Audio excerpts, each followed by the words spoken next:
Hey boys, welcome back to some more Nrl Supercoach. It's going to be the rest of the round one preview, the proper round.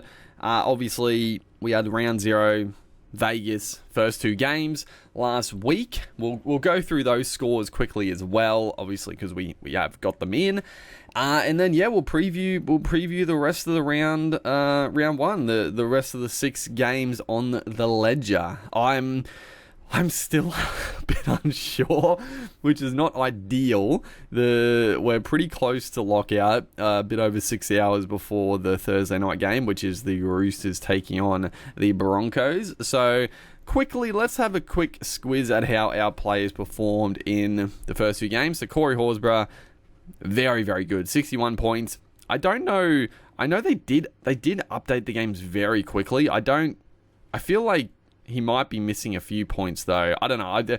There'll probably be more updates, I would guess. Or maybe they're trying to do the updates really a lot quicker this year, which would be good. But it could also lead to a few misses and a few issues. But regardless, Horsburgh, I mean, let's be real. He's in everybody's team that knows what they're doing.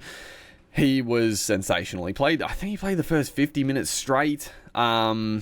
Went off for a bit of a spell and then came back at the end. He was offloading. Yeah, I mean, he's just your front row too. He's a lock and load. Then we had Zach Hosking with a 57 points. So obviously there's been a little bit of drama with old Hosking.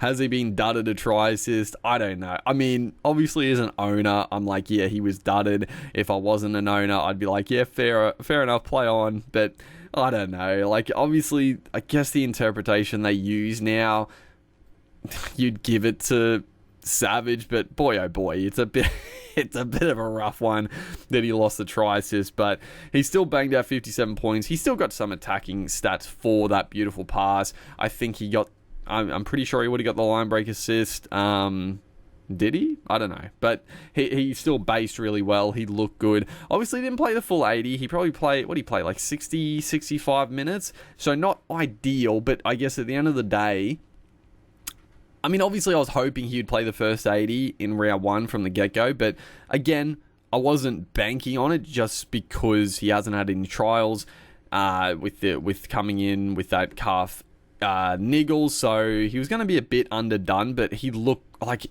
He looked great. And for 500k, he still scored 57 points. I will definitely take it. It's just the fact that he's got that attacking upside in his game. His base is phenomenal, and just as an NRL player, he is so good, like attacking wise, but defensively, he is in my opinion, he is arguably one of the best defensive back rowers in the comp. Like, he's so rock solid that surely he works into an 80-minute role. I get if they're going to have like a Sasangi on the bench as a bit of cover potentially, but like, I don't know. I feel like he's too good to not be playing upwards of 70 plus 80 minutes. But we'll see. At the end of the day, if Hosking if he keeps banging out only like 60, 65 minutes, then yeah, we'll look to trade him off. But I took the punt on him. I'm pretty happy. Hopefully the minutes get up to that 80-minute mark in the next couple of weeks, but we'll weigh it up. The halves, so Nathan Cleary with his 68 points. It could have been so much more too. He obviously got dudded a 40-20 because the fucking touchy couldn't see the foot on the line. You could argue he got dudded the try where Lindsay Smith got the ball knocked out. I don't know. It's another 50-50. And just in general, like, he had so many like good touches that like he set up like. It seemed to me that he set up the tries, but again, the sweeping player would have got the try assist. He looked very good. He looked sensational. Goal kicking was great. So 68 points, I feel very confident regardless. I mean, they'll take you on the Sharkies, who are, they're tipped to be one of the top runners this year, and they should be.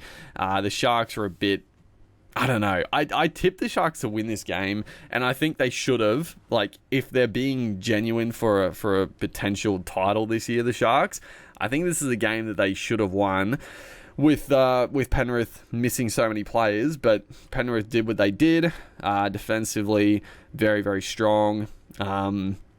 But yeah, Cleary was great. Hines did not goal kick. And I did warn people about this. I feel like no one was really talking about the goal kicking, but he obviously had that little quad niggle or groin niggle or something in the trial, and he gave the kicking over to Trindle. And the problem is Trindle is he's a good goal kicker. Like he's slightly worse than Hines, I would say. I mean, percentage-wise he is, but he's a very good goal kicker in his own right. So any little niggle, that was the main thing that drew me away from going Hines, was just the risk of him not kicking.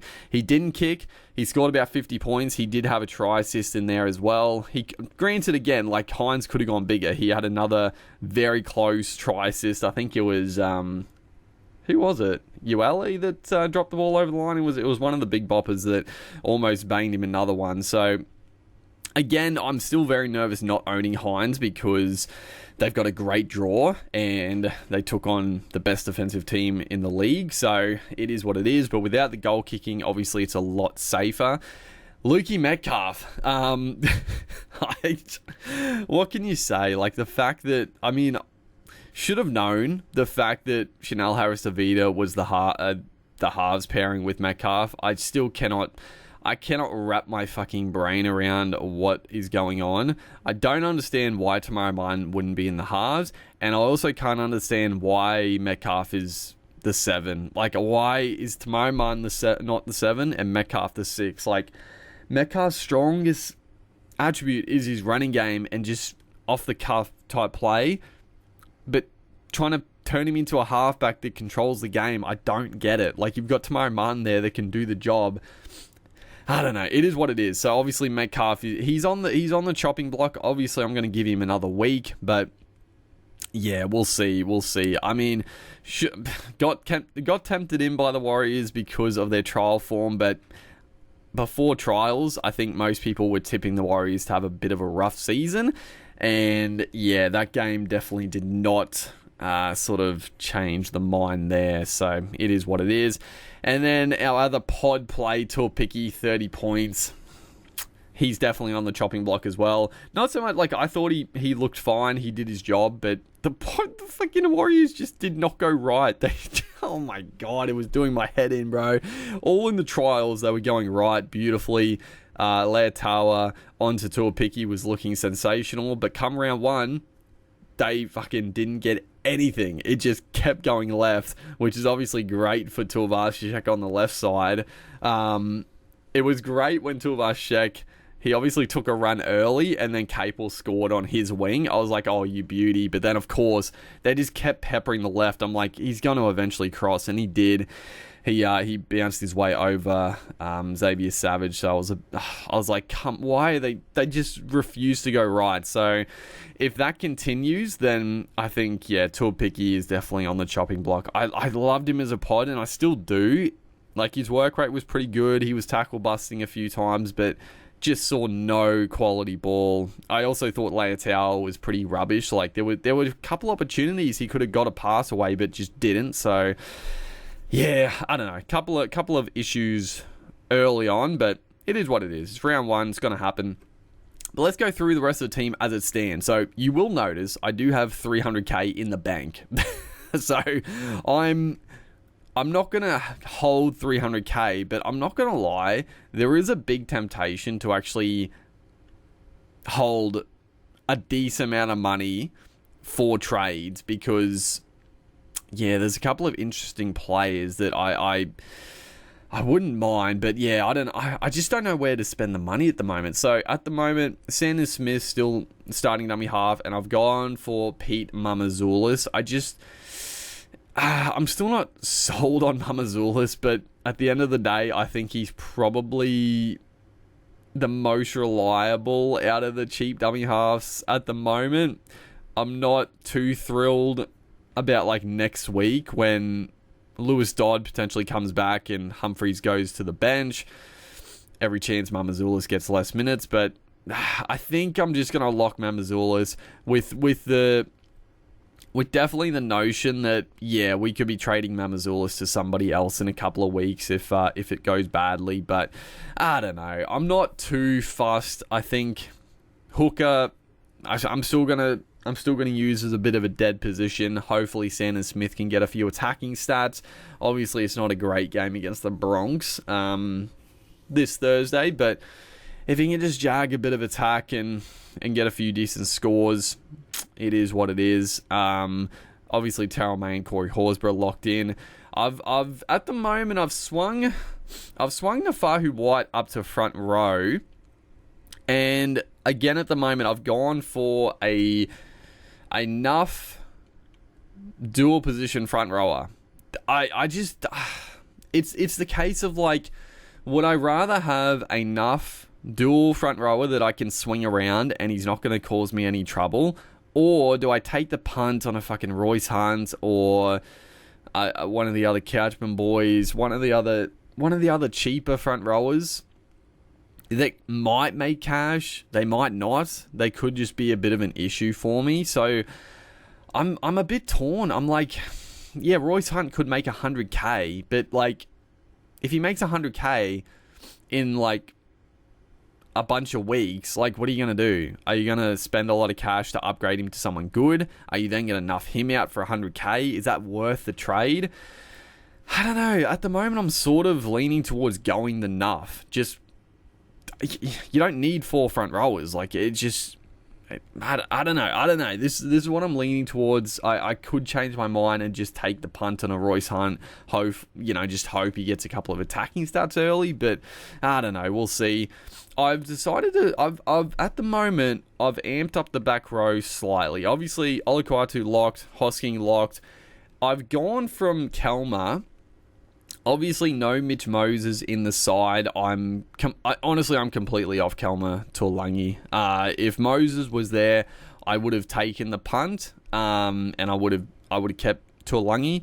At the end of the day, if he plays 80 minutes on the edge, he still has the potential to be very good value. But just with the uncertainty of when Moses will be back, it just limits the potential for me. So I would rather get someone a bit more just rock solid. And Jacob Preston, he's really started to tickle my fancy. I love Preston as a player. It's always so frustrating not owning him because he just scores tries. Like, he's so damaging close to the line. Reed Marnie loves like a long cutout ball to a back rower scoring. He's a worker.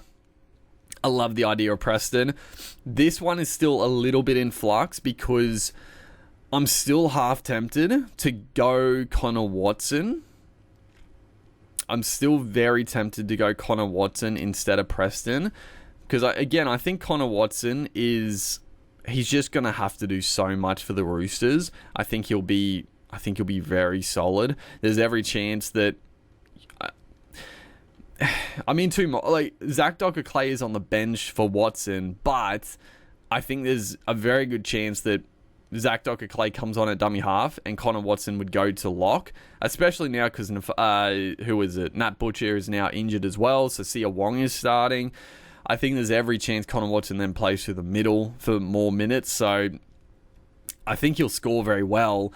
And then in that case, if Mamazoulis goes badly, you could always just swing old mate Watson up to your starting dummy half and trade Mamazoulis to a back rower of decent value who's looking pretty good. So I'm still tempted by that. I'm still very tempted by that. It does make the team balance a little better.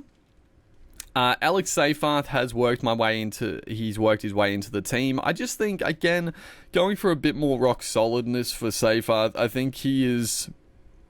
There's obviously the risk. He is a bit of a loose cannon. He's got some errors. He's got some penalties in his game. But I think the Tigers obviously are putting their faith in him to play big minutes. He's got good base. I'm not expecting big attacking upside from him, but I think he'll get through his work, and I don't mind the price there. Lockie Hubner, I'm going to keep an eye out. I think there is a sniff that Tellus Duncan could find his way. I think I saw on Twitter that Duncan was in the back row in training. So there's every chance Duncan makes his way to the back row. Jai Arrow goes to lock and it pushes Hubner to the bench. If that happened, then I would definitely trade out Hubner. He'd still be okay, But if he's starting at lock for a good few weeks, I think the price is too good to pass up, and I think it's worth the risk there. If it's a late change and he goes back to the bench, then I'm very keen to trade him out. And there's quite a few games still to target somebody else in the back row spot, so that's fine. At the moment, I've got Charlie Geimer. I've got, like I said, I've got money in the bank, so I obviously could upgrade Geimer to another one of these mid-range back rowers that could score well. At the moment, though, I don't know. I have a feeling that Geimer's going to play pretty big minutes. Like, he scored very well in very limited game time or games last year. He played about 40 minutes, scored about 40 points. Like, he's just a bit of a... He's got a bit about him, Geimer. I'm not sold. I could definitely see myself upgrading. I know I'm missing one cheapie, Jack Gazewski. I'm definitely not going Gazewski. With Piakura on the bench, I think Gazewski is an absolute trap, and I have no interest. If Gazewski comes out, plays 80 in the first couple of weeks and looks good, then sure, I can definitely trade him in for somebody who's not doing the job, but I'm definitely not going Gazewski. I'd much rather Geimer than Gazewski, if I'm being honest. That might seem crazy, but I don't know. I'm just not a fan. I'm not a fan. But yeah, the Geimer position is still in flux, and I do love Preston, but yeah, getting Connor Watson, because I can't quite afford Geimer to Connor Watson. Otherwise, it'd be nice. Nathan Cleary obviously locked in. Tom Duffy locked in. Luke Metcalf, Adam Dewey, they're locked. Hopefully Dewey can do well. I mean, they're taking on the Knights. It's a pretty good matchup for round one. It should be a decently high-scoring game, I would expect. So hopefully Dewey can kick a few goals in this one. The back line is pretty locked in. Ruben Garrick, Dylan Lucas, Greg Marju, Torpicki.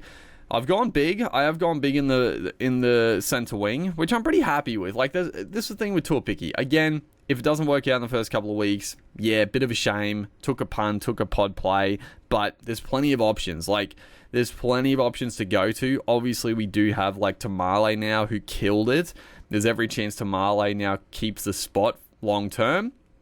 If Tamale kills it, my other cheapies do okay. Torpicki, not quite. Then you could easily downgrade Torpicki, free up a bunch of cash with Tamale. There's plenty of options there. If one of these other cheapies don't pan out, then you can sideways to Tamale. So I'm happy not starting with Tamale. I mean, sure, if you started with him, fantastic, but I think the risk wasn't really worth the risk. Like, if you played him, I don't know, you're a bit of a psycho. I don't know what to say. But you got lucky. That's all I can say. But yeah, Garrick and Lucas are absolute locks. Marju, yeah, Marju's locked. Like, obviously, it's not great with the Knights having a bye in round... What round is it? Round 3 or 4? I think it must be 4.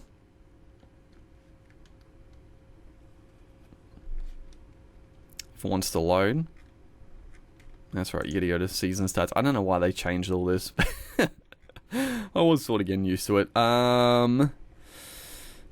Yeah, round 4, but it's a really good start to the year. Round 4 is going to be a little tricky because we are going to be without 2 gun center wingers, but that's fine. It's fine for now. There's always the chance if Dewey's going well, you could always like shuffle things around here. But yeah, I think that's fine for now. We're going to be making trades anyway. When the time comes, and we'll work it out. It's fine. Someone like a Purdue, Robert Toya, they could turn into like actual like very playable options very quickly, so I don't mind it. And then the fullbacks, they're all locked in: Iongi, Trebojevic, and Ponga. I do have the vice captaincy on Ponga, captain on Trebojevic. It just makes sense. I think it's a pretty safe bet for me. So I guess the other thing to work out, who are my 4 reserves, because this is also a little tricky. I think I'm very confident with White being a reserve, just with all the injuries, with him starting. I'd be surprised if he doesn't get like 50 points in this game. I'm pretty confident he'll play pretty big minutes against the Bronx. Alex Seyfarth, again, I'm pretty confident with him. You could go a flyer with a Duffy against Manly, but it's a bit risky. Manly could put some points on the Cowboys. It could be just a high-scoring game in general. I'm probably leaning against Duffy at the moment. I probably prefer Dewey, and then Iongi is the tricky one because, like, I like the idea of playing him, obviously a fullback, but they're taking on the Storm at Amy Park. The Storm are basically full strength as they can get. Their full spine is all back together, and the Parramatta Eels don't have Mitch Moses. Do you take the pod play of not playing Iongi? Is it even a pod play not to play him? I don't know. Are most people not reserving Iongi? I feel like Purdue. I don't really like Toya. Shibazaki. I don't know. Like, the Broncos could put a score on, and Shibazaki could cross over for a try or two. You never know. I'm not that confident in him, but I mean, what? Let's have a squeeze. Like, what was his scores in like previous sort of seasons? I don't even really like. So I didn't play at all in 2024. Do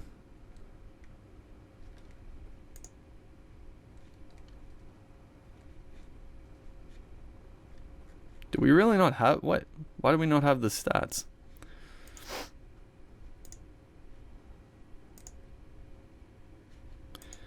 Why can't I go back to...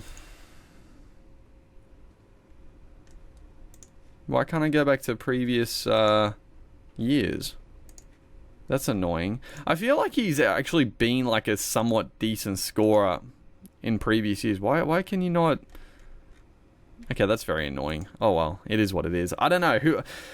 Iongi, Shibazaki, Purdue, maybe. I do love Purdue. Or if we do upgrade like a Geimer to a better play. So we got money in the bank. Who are we most likely to upgrade? Obviously, our fullbacks are locked. Our center wing is locked. I'm happy with that. I'm happy with the center wing. Like, don't get me wrong, there's still... I'm still slightly tempted not to go Marju. Just because of the Knights buy. It's got me thinking a little bit with having Lucas and Ponga as well. But if I get Skelton, then I'll have 3 Tigers. If I get... Who else is like... I mean, like a lot of people are going like a Howarth. That would free up some cash. I mean, is there anyone like... You could free up cash going down to someone a little bit more affordable. Who have we got? That looks good?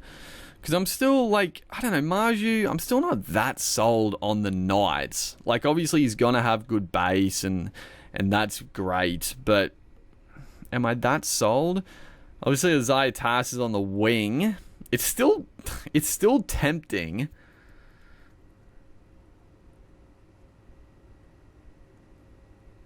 And he's goal kicking. Oh,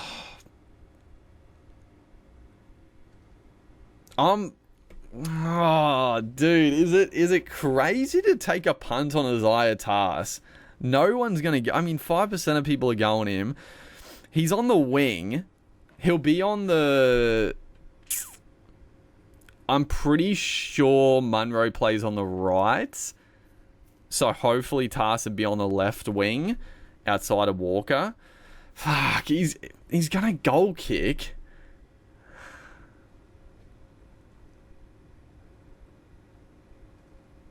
I'm really considering... Like, you free up 200k and then I could upgrade... Honestly, I could just fuck off Mamazoulas and get in Connor Watson and then still have cash to spare. Is it crazy to go Isaiah Tass? How is their draw? They're taking on the Dolphins, who, like, there could be points in this one. It's obviously getting moved to Combank, so it's not a home game for the Dolphins anymore. And the Dolphins are missing, they're a few players have obviously dropped out now. They've got, I think it's a pretty tough draw, though. That's the only thing. Yeah, it's fucked, isn't it? Oh, it's yuck. Dolphins, Dragons, it's a pretty good start. Then Sharks, Penrith, Roosters, Cowboys, Dogs. Then Mitchell will be back. Oh, I'm so tempted, though. I'm so tempted to do it. It's probably a mistake, though.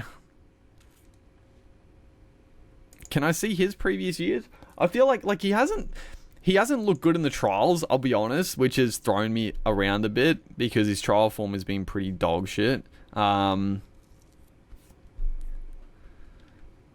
Yeah, he obviously missed a bunch of footy, but even the 8-minute games, like, his base is like, it's pretty bad. It's pretty bad. It's just probably not worth it. I mean, 2023, he was pretty good. That's why I'm like, I don't understand. Dude, his 2023 was, like, genuinely good. Like, he got up to 600k. That's why, like, when I was watching his stats from last year, the early on, and then the trial form, I was like, what happened? But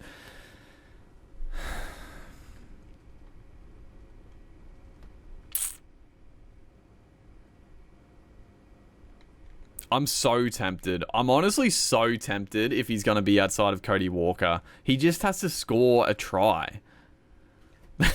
That's all he has to do, bro. Just score a damn try. Is there anybody else that... I mean, Jesse Arthurs... I mean, it's very similar to Isaiah Tass. If you think the Broncos are going to kill it, then... yeah, Arthurs could obviously be a beneficiary. But he's just never done it. He's just never... been relevant, even when the Broncos have looked good. Why is it? Oh my god! Everyone's like on the NRL Supercoach app trying to fucking make changes. Yeah, I'd probably prefer. Do I prefer the punt on Isaiah Tass or Jesse Arthurs? Isaiah Tass will have the goal kicking, but they do have a tougher draw. I think the Broncos have a pretty good draw early on from memory. Obviously, the Roosters, understrength Roosters.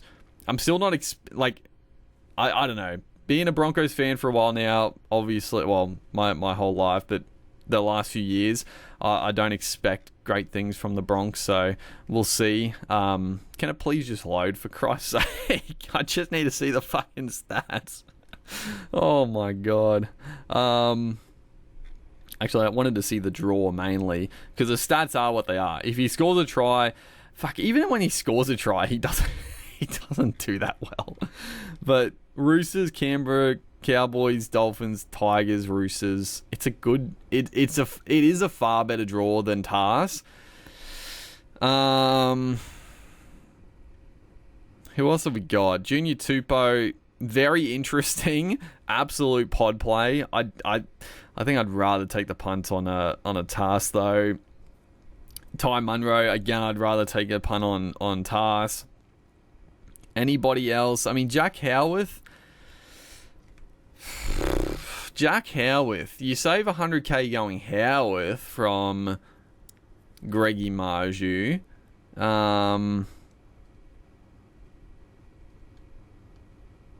Also, one player to keep an eye on, Casey McLean. You hate to see a player get knocked out, obviously, but the fact he got that in round one, he's going to drop a bunch of cash. He could be an absolute steal in a few weeks when he comes back after losing a bit of money. Anybody else? No, we're getting to now like similar price. Let's just have a look. Let's just have a look at what we can do with the money. Let's just have a look at what we can achieve. Again, if this wants to load.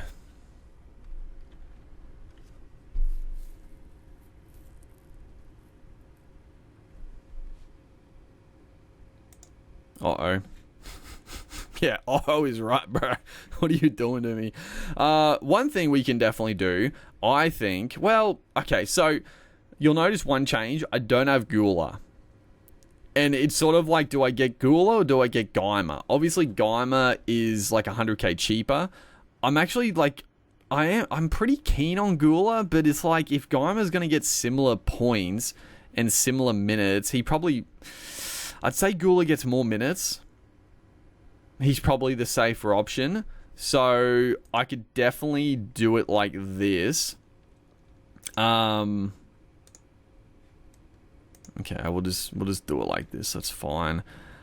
Gula can come in because I'm actually pretty high on Gula as like just a really solid, safe option early on. He's always shown a bit. I don't mind that, and then you can have Nafahu White in your back row, which doesn't really change too much, but it just gives you a bit more flexibility with your obviously switching around.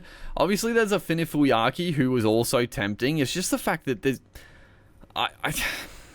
I'm happy to spend a bit more, and then the cheaper guys, like, yeah, I don't know, like, it's a tricky call, but I'm happy to go with that for now. So we can do that. We can bring Gula back in, and then honestly, just trade Mamazoulis for Connor Watson.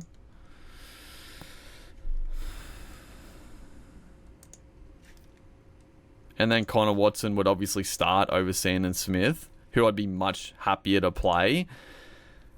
It makes the team a lot more balanced, and we still have 100k in the bank.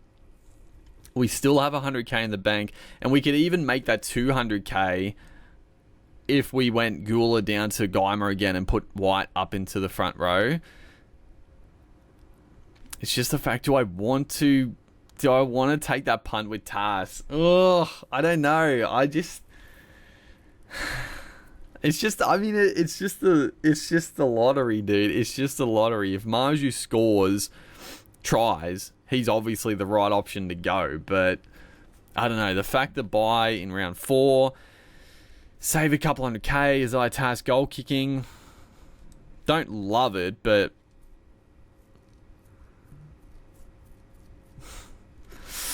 I don't know, dude. I'm so torn.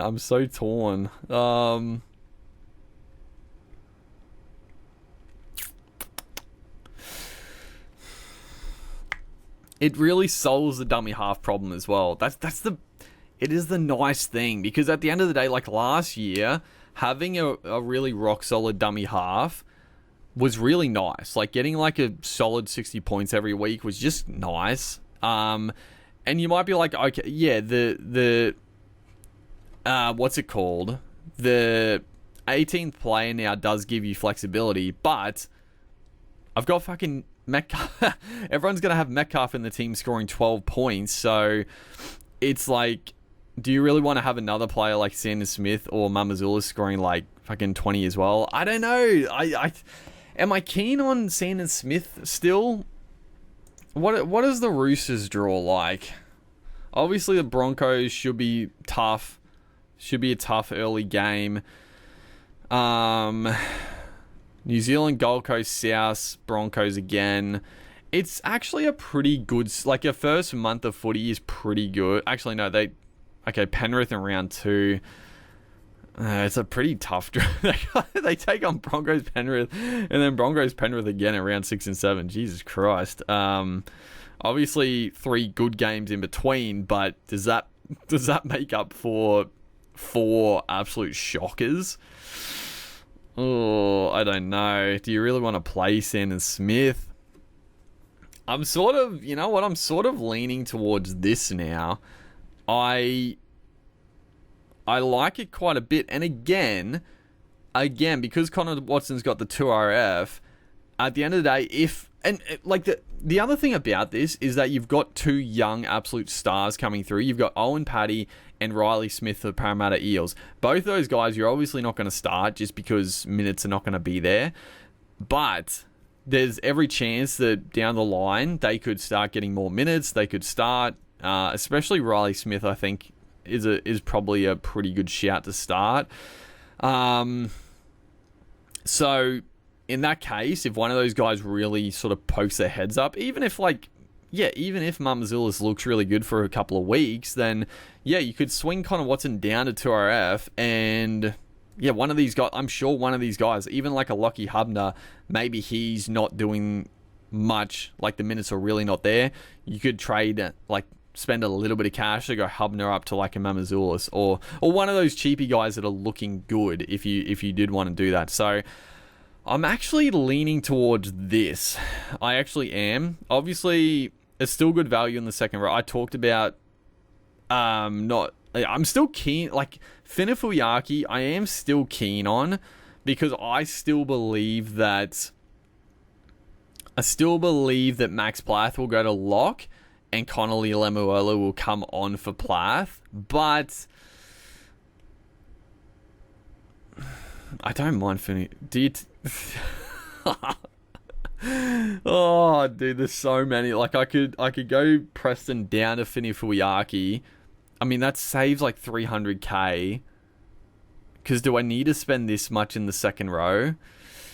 Oh, I don't know. I'm actually like pretty keen on Finifuyaki, but I feel good about Seyfarth. I feel good about White, and obviously a cheapie who's starting at lock. I mean, you got to take the punts, unless he misses a spot. If he does get dropped, then I'll probably just go to Geimer, I think, unless there's someone else that pops up. But if I went Finifuyaki, then obviously I'd probably upgrade Tars to Marju again. Damn, if only Tuapiki scored better. If Tuapiki scored better, then I would honestly be very comfortable taking the punt on Isaiah Tars. But just the fact Tuapiki scored 30, it's got me really questioning, do I want to take another risky play in the centre wing on Isaiah Tars? Like, it's a pretty risky play with another risky play there with Tuapiki. I don't know, do I want to do that? But then, yeah, if you go pressing down to Finifuyaki, there's obviously the risk there. You don't have to go Connor Watson. Oh, dude, I'm so twisted up. I don't know. I don't know. What is the Dolphins, what's the Dolphins fucking draw like? I'm so twisted up. There's so many different options that all, like, I mean, it's just the way it works. Like, they're all, how do they score actually? Yeah, so Savage killed it, Ramian killed it, fucking Fennell Blake, of course he scored a try. Yeah, fuck, he just doesn't stop scoring tries. I mean, I knew he would. Dane Laurie, people that went Casey, I mean, I was close to going Casey McLean, obviously benefited from him getting knocked out.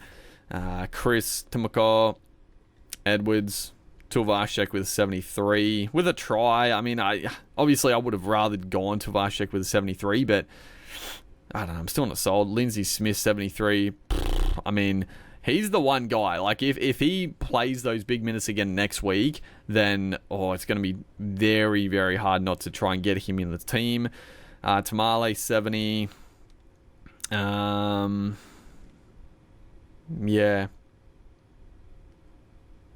I mean, pretty high scoring across the board, really. Isaac Tungo, I was somewhat interested in. Nico Hines with a 50. Chanel Harris-Tavita got 51 points? How the fuck did he get 51? I don't even really remember watching him. He must have got a couple of try assists or something, because obviously Metcalf didn't do fucking anything. Aaron Clark, 47. I mean, he got benched. Probably a lot of people traded him out again. I don't know. I never thought, like, Clark is one of those guys, I didn't think he was a trap. I didn't think he was that good. I thought he's going to score around 40 to 45. Like, even when he's on the bench, if he's starting, I don't know. Maybe if he gets more minutes, sure, but I just don't really see it. It's fine. Like, you get what you get, but I didn't really understand the big hype for Clark. I could be wrong still if he does get more minutes. Is that Papali'i? So, okay, he still scored 43. I was going to say he is an interesting watch as well because he did come on and play on the edge. If he drops a bit of cash and starts getting a starting spot, then could be very interesting in a few weeks. Okay, but yeah, I wanted to look. What does the Dolphins draw like? Because I still don't mind the punt on Fini Fuiaki. He showed he's got upside in him. He does need to score tries, but they've got South, Newcastle Tigers, Bronx, Gold Coast, then a couple of toughies. But it's a pretty good start. It's a pretty good start for the Dolphins. I'm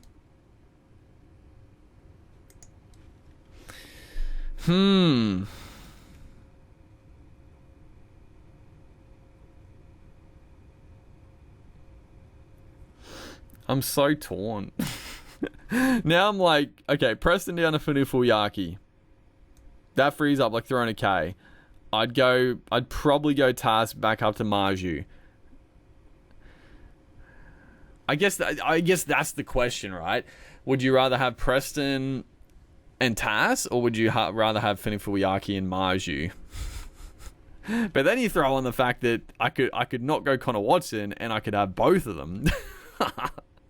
I don't know, dude. I don't know. I think I'm gonna wrap it up here. I mean, there's not much to talk about with captaincies. Pong and vice captain, Trebojevic captain. It is what it is. I think that's as good as it gets. Yeah, not much else to really talk about. I have to make the decision though. It's a tough one. I like the idea of having Preston just for those safe points with, like, he's got upside as well. That's the thing with Preston. He's not just and the Dogs have a good draw as well to start the season, so that's why I'm keen. Honestly, I might renege on the Watson and just go the cheapies. Hope that they can get some coin. Hopefully Sanders Smith can play well against the Bronx, and just go back to. I might just go back to what I had originally. You know, you don't want to keep flipping and flopping because at the end of the day, like, you can't control who's going to score tries and whatnot. I don't mind the Zartaz pod. It's just the fact that, yeah, Tuapigi going badly has really thrown me. If Tuapigi scores like 50 to 60, then honestly, I take the punt on Taz. I know it shouldn't matter. Like, at the end of the day, if we have a low score in round one and both these guys have a bit of shockers, it is what it is. Who cares? But I don't know. You just want to start well. I guess you want to get the ball rolling. You don't want to get too far behind early. But well, we'll see. Hopefully, you guys are enjoying the content. Make sure to like and comment. I'll have to work out what I'm gonna do. I don't know. I don't know what I'm gonna do yet. But yeah, I'll see you guys in the next one. Also as well, any questions you have, like if you have a query, put it in the comment section. I'll do my best to answer it, what I think. So yeah, make sure to like and comment. See you guys in the next one.